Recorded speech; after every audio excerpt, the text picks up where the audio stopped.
it's not obvious to me at all that the Russians will give up these newer territories. You're speaking of the Donbass, I believe, and the territories on the eastern side. Now, I don't know ever when I'm reading reliable information from that area of the world, but my understanding is there is some degree of support among the local population, especially the Russian speakers, for the Russian incursion into those territories. And so, and I'm not trying to justify that. That's not my point. I'm trying to lay out the complexities.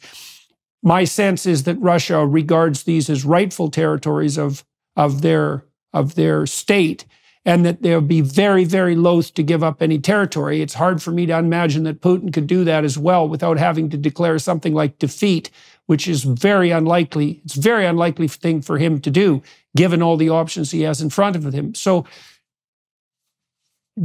why do you think it's realistic to assume that with sufficient pressure, the Russians will give up those eastern territories, Donbass? And to what degree are you concerned that pushing in that direction will tilt the Russians towards, well, one option is obviously the use of tactical nuclear weapons on the battlefield.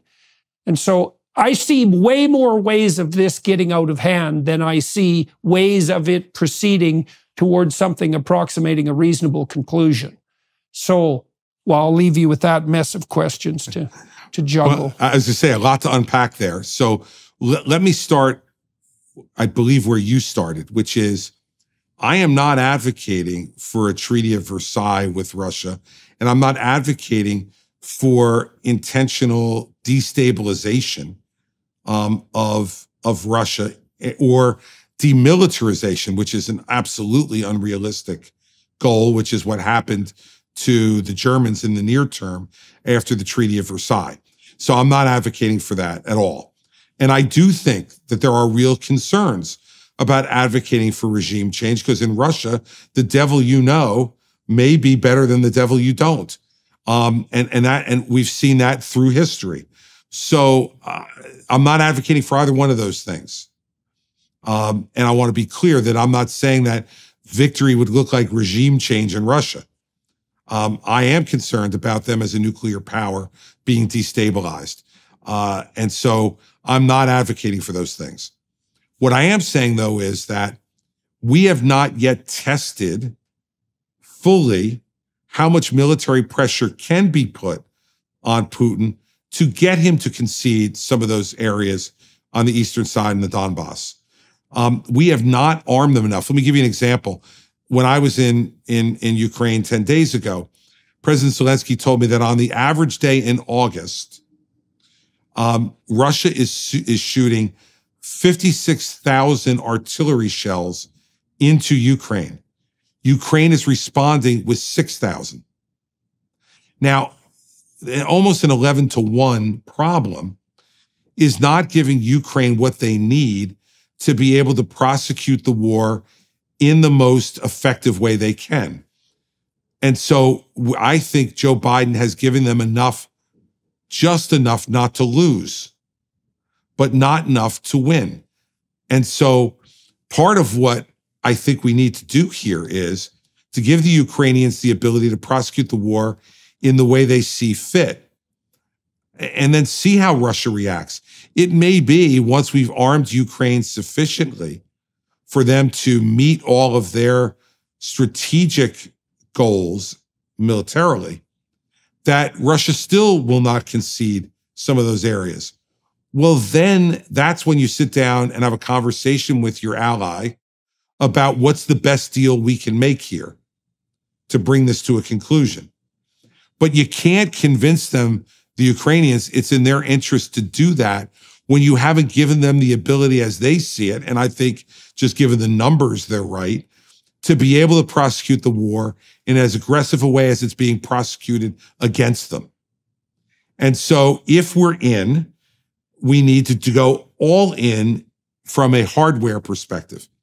The other reason to do that, of course, Jordan, is the message it sends to China vis-a-vis Taiwan and other areas in Asia, that they need to see that we are willing to stand up and allow an ally to have what they need to have to aggressively prosecute their own defense. And China's watching very closely on this front. And we need to send that message both as a country and as an alliance very clearly to them. And by the way, I believe if we had done that early on in Russia, we wouldn't be in this circumstance with Ukraine.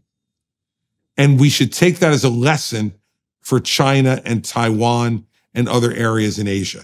So I think that tries to answer specifically a number of the things that you laid out. I'm going to ask one more question with regard to foreign policy, especially pertaining to Ukraine. So the cynical part of me thinks, in relation to the dangers of the military-industrial complex that Eisenhower warned us about back in the 1960s, that the war of attrition, the endless war of attrition in Afghanistan came to a halt under Biden.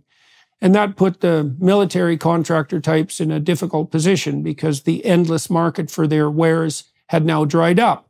Well, now we've got a situation where we have a war in Ukraine that's settling down to be a very, very long and drawn-out battle. And you said yourself that Biden has sent just enough to the Ukrainians not to lose, but not enough to win. But that certainly makes the possibility of a long, drawn-out, and hyper-expensive war paramount.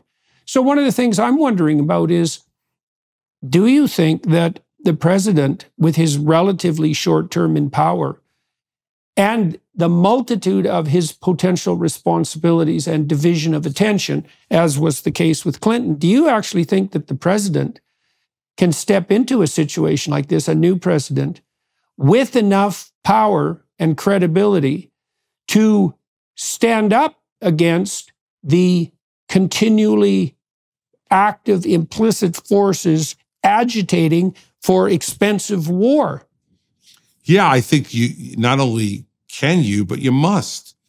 Now, look, the part of the reason this is going to be a longer war is because Obama, Trump, and Biden have all failed to arm the Ukrainians quickly. I mean, think about this, Jordan. They're now talking about F-16 training and saying it's going to take until next summer to train Ukrainian pilots to fly F-16s. This is absurd. And it's the result of wanting to drag it out. So I think your suspicions in that regard could be alleviated if we had acted more quickly. And I still think we can act quickly now. The Russians are still on their heels here. You have to believe that Putin believed that he'd be flying the Russian flag over Kyiv by this point. He's not anywhere close to that. And so we still have an opportunity by aggressively arming them to shorten this conflict. If we continue to do what we're doing, what past is prologue.